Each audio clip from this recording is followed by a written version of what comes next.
Silence does not mean shutting your mouth silence. What is being referred to as silence or nishabd?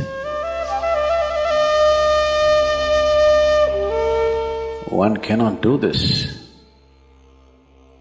One can become this. See if you can articulate the same things that you're saying with half the number of words. Suddenly you will become extremely conscious of everything.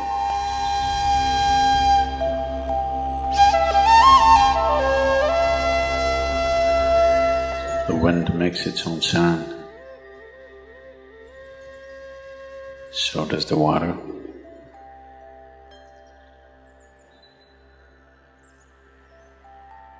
So does the earth.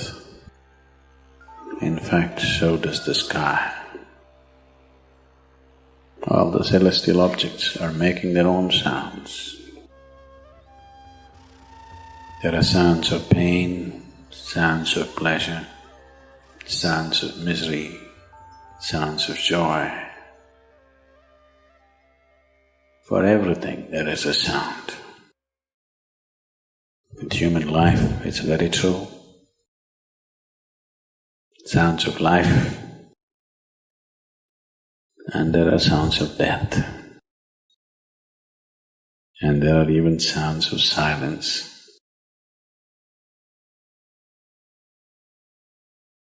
So this complex amalgamation of sounds, different kinds of sounds,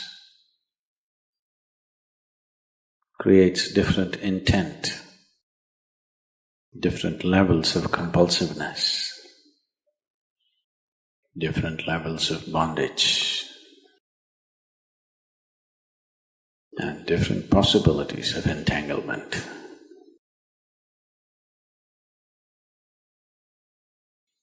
In all this, why one chooses to become silent? Silence is not a way of denying yourself life. It is not even about denying yourself articulation. Silence is about moving from compulsiveness to consciousness. All sounds represent different forms and different dimensions of compulsiveness. When one chooses to become conscious, not be entangled in the compulsive nature of the existence, he naturally chooses to become silent. Silence does not mean shutting your mouth silence, plugging your ears silence. You can sing in silence, you can dance in silence, you can even speak in silence, you can even scream in silence. You don't try.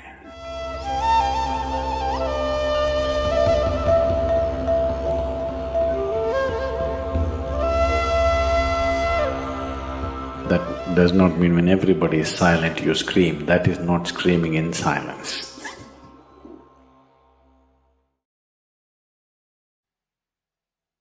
Because sound is of the surface, silence is of the core.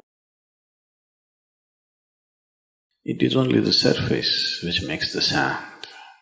See, now the water is hitting the surface and making the sound. Deep down, there is no sound. That is so with life. On the surface, it is a very complex mesh of sounds, a maze of sounds happening. But at the core, there is no sound. There is no word for no sound in English language. We call it nishabd. That means absence of sound, a total absence of sound. Absence of sound means absence of reverberation. Absence of reverberation means absence of life. Absence of life means absence of creation. Absence of creation means absence of the Creator too. So a space which is beyond creation and Creator, a dimension which is beyond life and death, that is what is being referred to as silence or nishabd.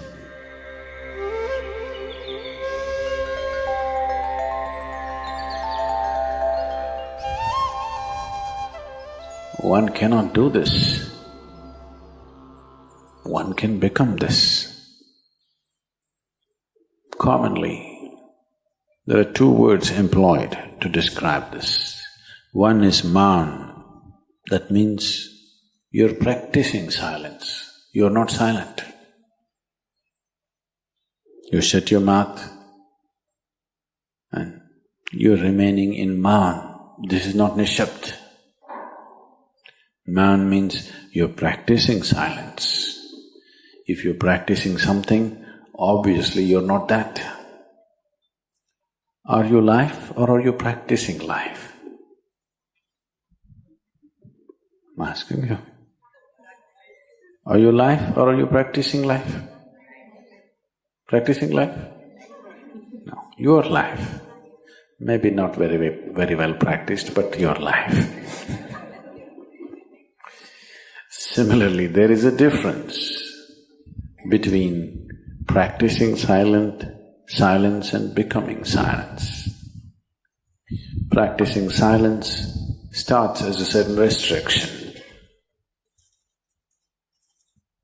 but slowly, as one practices silence, one can possibly become silent.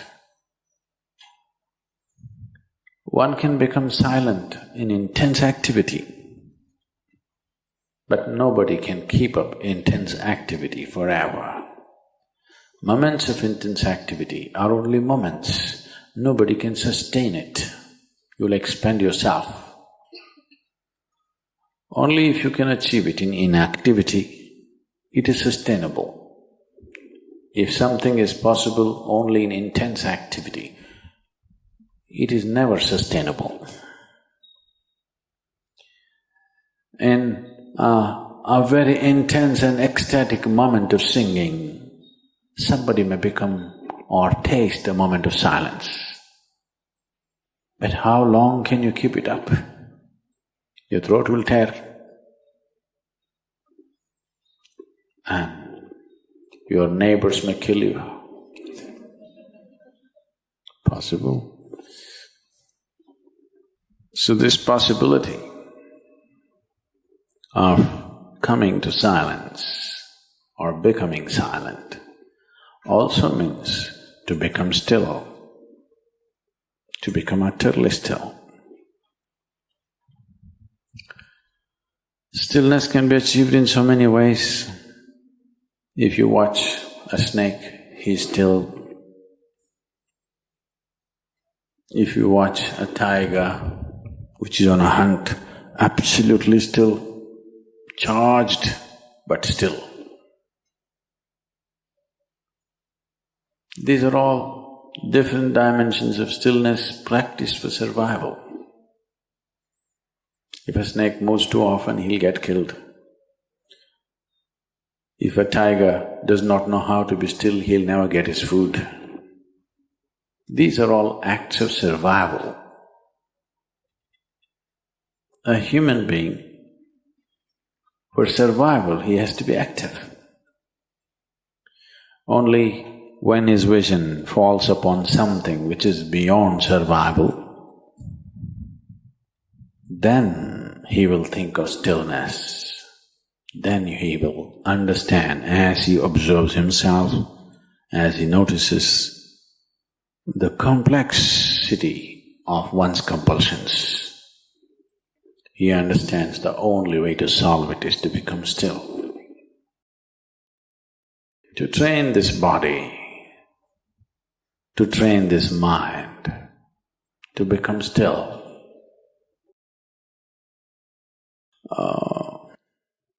Takes some effort. If one is simply blissed out, he will become still.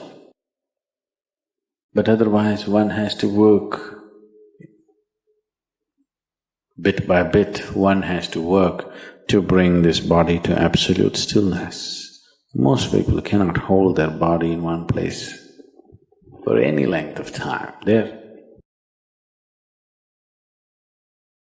all the time in moment.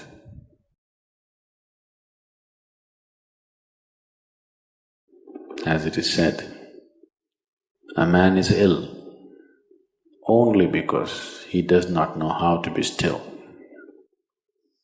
Because in stillness, you're in touch with a dimension way beyond creation. Once one is in touch with that, there is no such thing as illness. If I sit here and the body rots and falls down, still there is no illness, it's just there. Because in fact, when one becomes utterly still, he may not be able to hold on to the body unless he learns the tricks, the mechanism of the body. So why should I become still? Will I lose my body? Anyway, you will lose your body. When the time to lose your body comes, if you want to lose it gracefully, then you must know at least a little bit of stillness.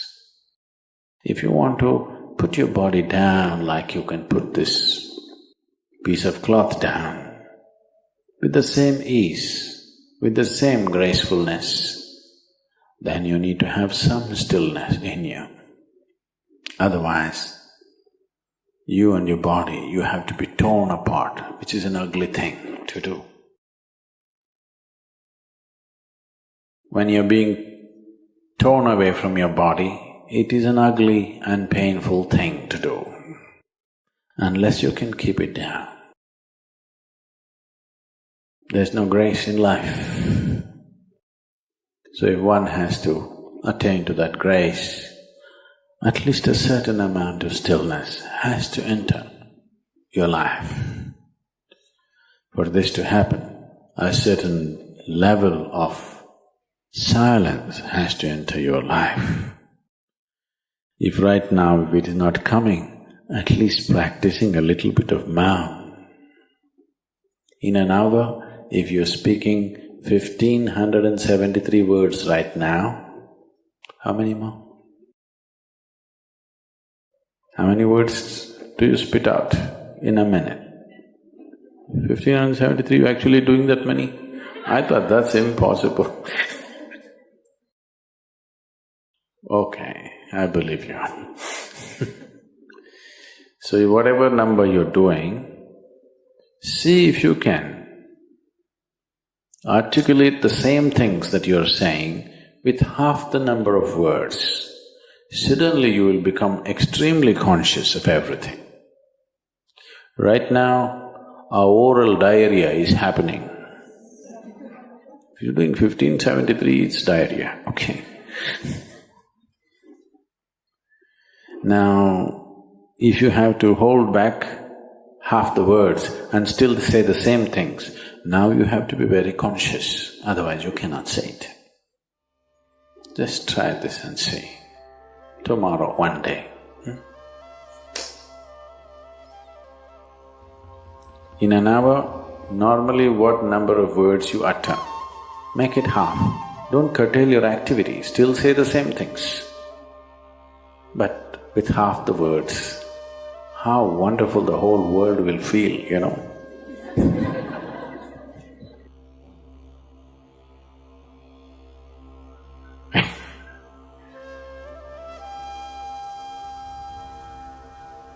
World will be a wonderful place, I'm telling you, tomorrow, if everybody does this. Many marriages will be saved.